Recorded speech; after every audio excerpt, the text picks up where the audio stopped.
Welcome. I am so glad you are here with us today because today we are taking a deep dive into a really comprehensive clinical nursing manual. Yeah, and it's a manual that fundamentally shifts how we understand and, manage depressive disorders. Right. I mean, we all know major depressive disorder goes far beyond just temporary sadness or burnout.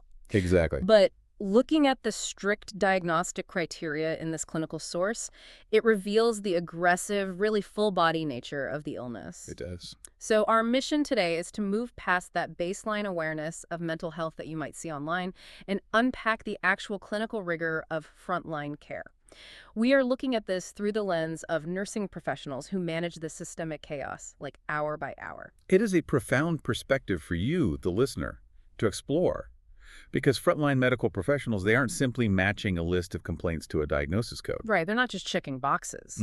No, not at all. They are continuously evaluating the whole person, the intersection of their biology, their psychological framework, their cultural background, and their physical environment. Okay, let's unpack this. Because right out of the gate, the clinical guidelines demand a really rigorous distinction between two concepts that are frequently blurred in just casual conversation, which are mood and affect. Yeah, people use those interchangeably all the time. They do. So for someone navigating the healthcare system or even just trying to understand their own psychological landscape, how does this source differentiate the two? Well, the differentiation is really the foundation of a clinical assessment. So mood is defined as the pervasive, sustained internal emotion a person is experiencing. So it's like the underlying climate of their mind. Exactly. It colors their entire perception of reality. Affect, conversely, is the outward observable emotional expression of that internal state. The weather, basically. Yes, it is the real-time weather you see on their face, in their Mhm. posture, and, in their vocal tone. The source actually breaks down those outward expressions into highly specific clinical terms. Things like blunted, flat, labile, or inappropriate affect. What do those actually look like in a room with a patient? A blunted affect presents as a severe reduction in the intensity of emotional expression. The person might speak about something deeply distressing, but their facial expression and tone barely register a shift. Wow. And flat. A flat affect takes that even further.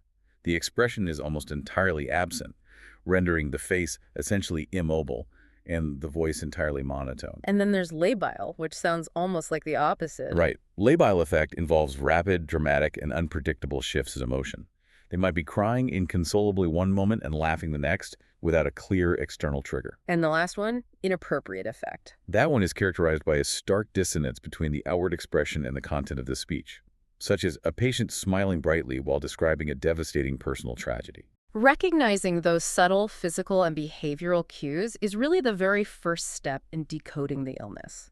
It reframes our understanding, helping you see that what someone is projecting outwardly is a critical symptom. Not a conscious behavioral choice. Exactly. And looking at the strict diagnostic criteria for major depressive disorder, it's not just a bad day.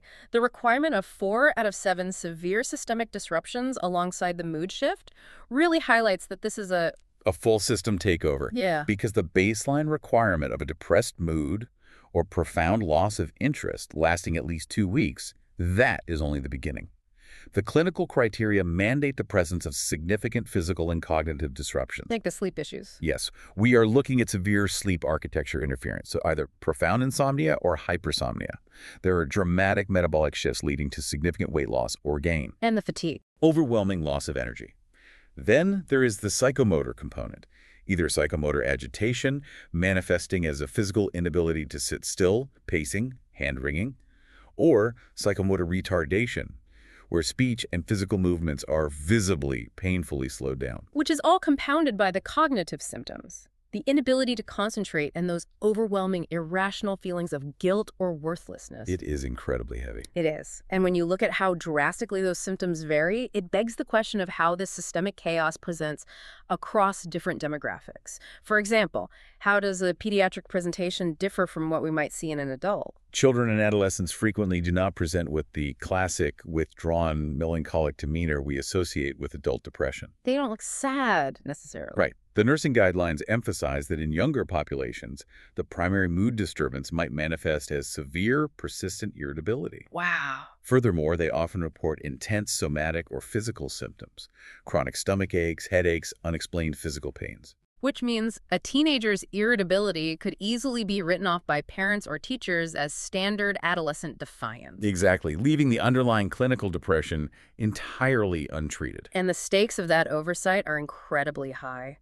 The source highlights the grim reality that mortality from suicide increases steadily through the teenage years, making it the third leading cause of death for that specific age group.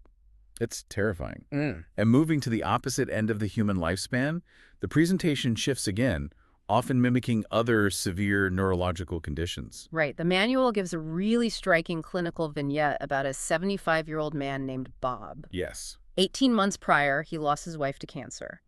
2 weeks prior to his clinical admission, his beloved dog passed away. His family eventually discovered him sitting on his bed with a loaded firearm and a note stating his desire to no longer be a burden. It is a devastating scenario. How do clinical professionals approach a case like Bob's, given his age and profound grief? What's fascinating here is how frequently severe depression in older adults is misdiagnosed due to a phenomenon termed pseudodementia. Pseudodementia. Yes. When an older adult experiences moderate to severe depression, the cognitive load and the disruption to their neurotransmitters frequently manifest as profound memory deficits, confusion, and disorientation. So they look like they have dementia. Exactly. A clinician unfamiliar with this presentation might observe the cognitive impairment and misdiagnose the patient with the early stages of Alzheimer's or vascular dementia. Which means they receive treatment for progressive memory loss, while the acute, highly lethal depressive episode goes completely unmanaged. And the data in the source confirms just how lethal it is, noting a massive, highly dangerous second peak in suicide rates, specifically for men aged 75 and older. Beyond age, we must also examine the illness through a cultural framework, because the nursing guidelines emphasize that a patient's cultural background heavily dictates the vocabulary they use to conceptualize and communicate psychological distress. Right, many cultures do not utilize Western psychiatric terminology at all. The examples provided in the clinical text are striking. Patients from the West Indies might describe their experience as a severe brain fog. In Middle Eastern cultures, distress might be expressed as a problem of the heart, or through cultural syndromes known as czar or running amok.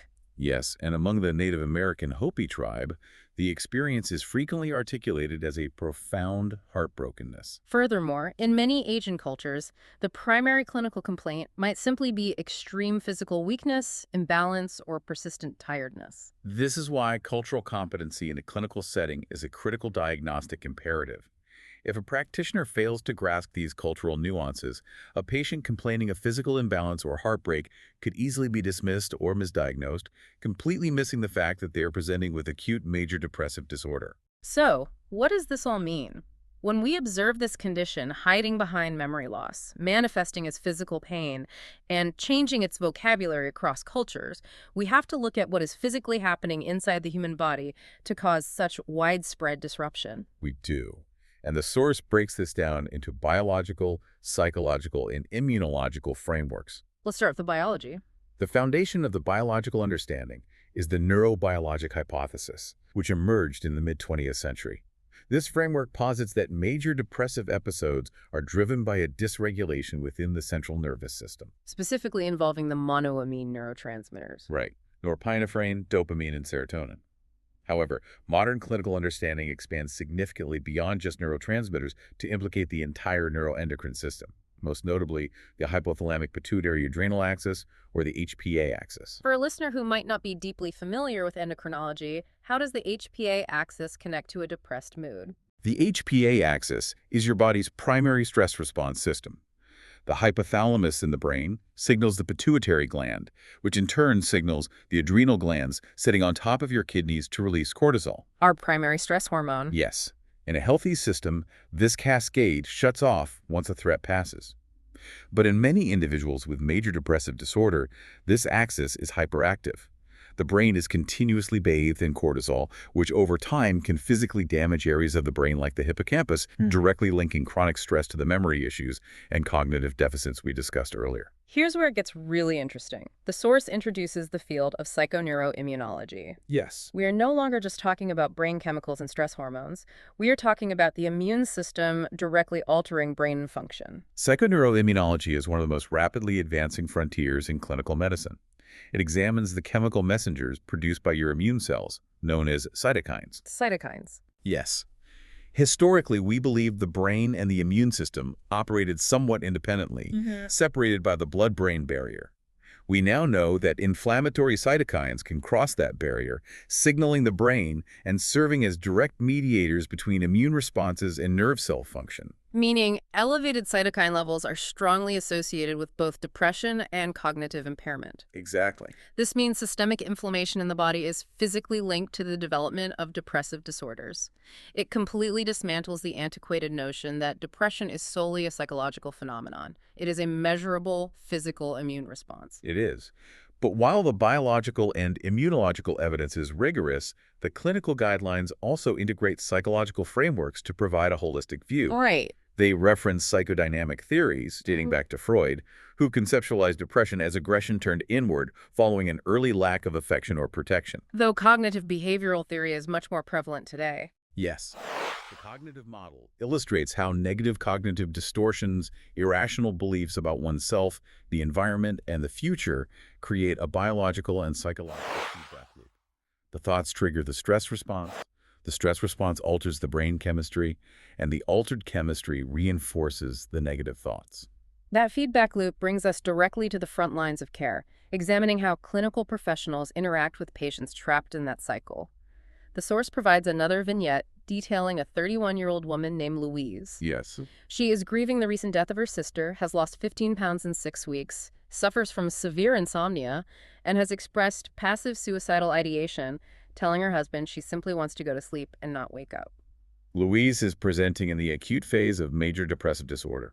When managing a patient in this highly vulnerable state, the nursing guidelines explicitly warn against a common counterintuitive social reflex, which is the danger of cheerleading. It is such a vital point.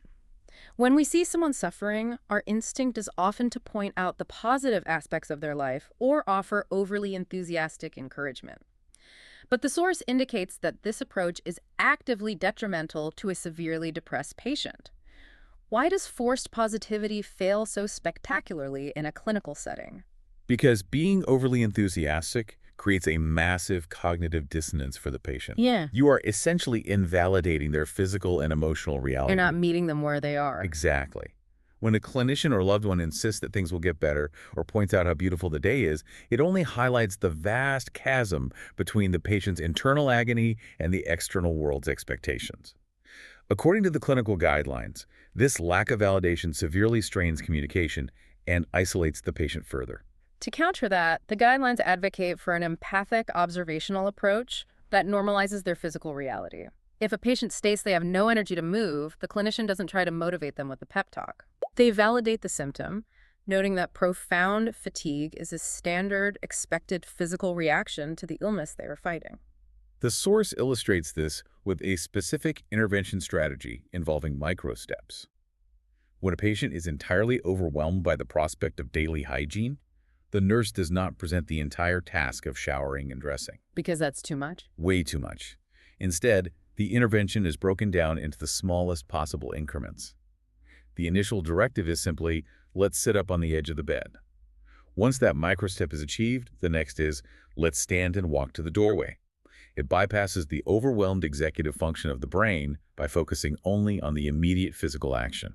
Alongside those interpersonal strategies, the source highlights evidence-based physical interventions that can be implemented immediately.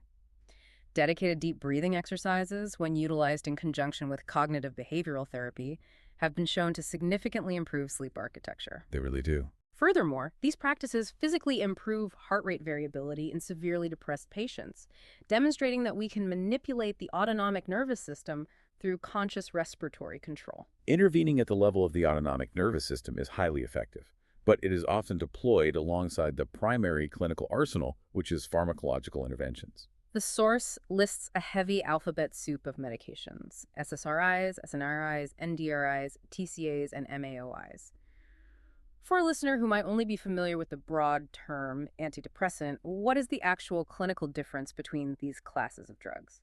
It basically comes down to which specific neurotransmitters they target and how they operate at the synaptic level. SSRIs, or selective serotonin reuptake inhibitors, block the reabsorption of serotonin in the brain, leaving more of it active in the synaptic cleft to help regulate mood. Okay.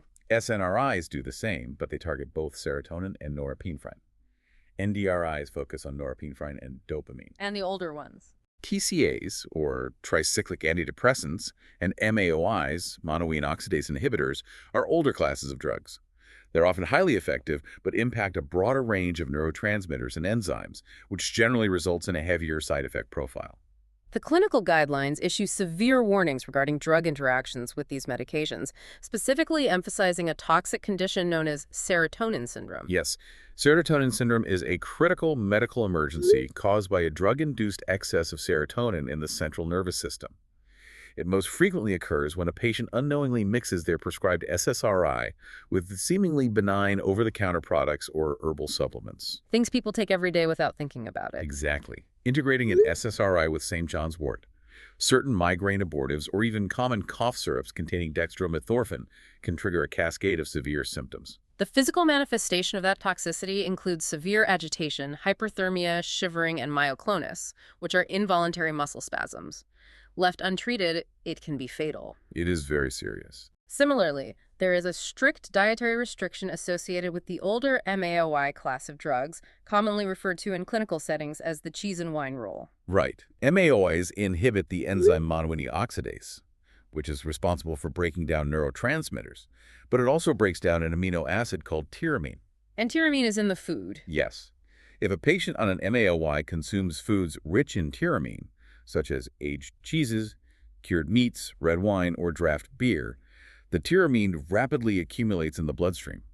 This triggers a life-threatening hypertensive crisis, characterized by an explosive spike in blood pressure, severe headaches, chest pain, and a racing pulse. Navigating the dietary and chemical interactions is incredibly complex, but it brings us to one of the most sobering clinical realities detailed in the source. This raises an important question regarding patient safety. What is the most dangerous phase of treatment for a severely depressed patient? The logical assumption is that the risk is highest before treatment begins. However, the clinical data reveals a terrifying paradox of recovery. The highest risk for a suicide attempt frequently spikes shortly after pharmacological treatment begins to take effect.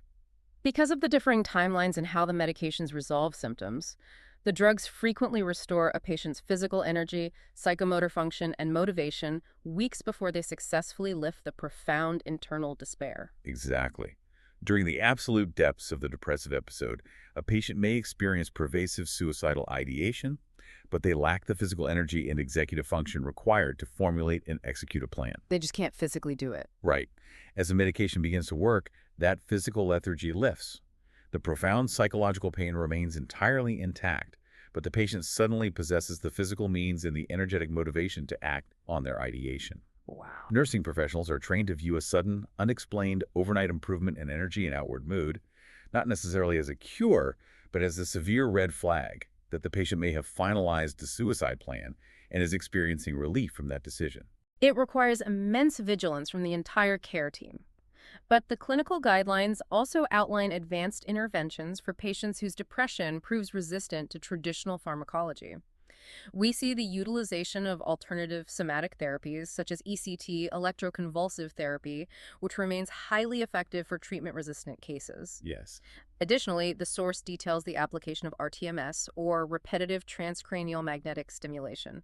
RTMS represents a highly targeted, non-invasive approach to neuromodulation. Unlike ECT, which induces a controlled seizure and requires general anesthesia, RTMS utilizes powerful magnetic fields. The guidelines describe the procedure with fascinating mechanical clarity. The patient remains completely awake, reclining in a treatment chair. A specialized magnetic coil is positioned against the scalp.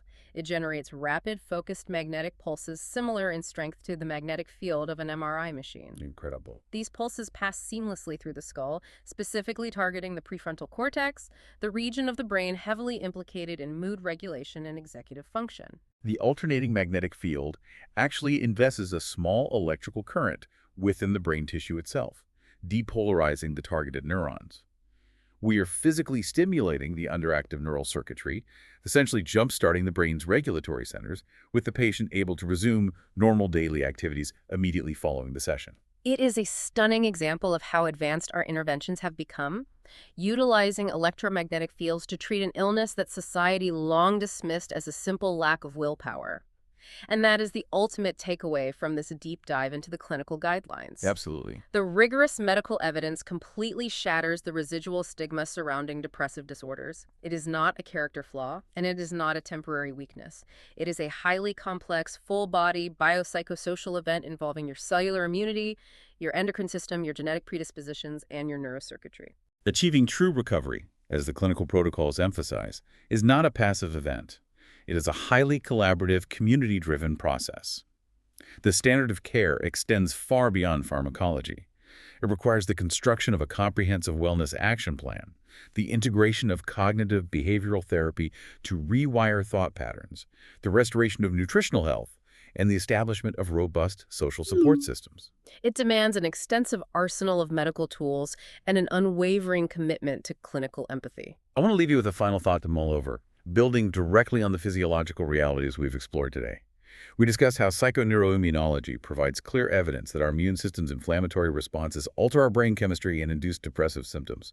If our physical environments, our chronic stress levels, and our dietary inputs are inextricably linked to our neurobiology, we must ask ourselves, how much of our modern society's soaring depression rates are not simply the result of broken neurochemistry, but are actually perfectly logical biological responses to the highly stressed, highly inflammatory environments we have built for ourselves? That is definitely something to think about. Thank you for joining us on this deep dive. Take care of yourselves, and we will catch you next time.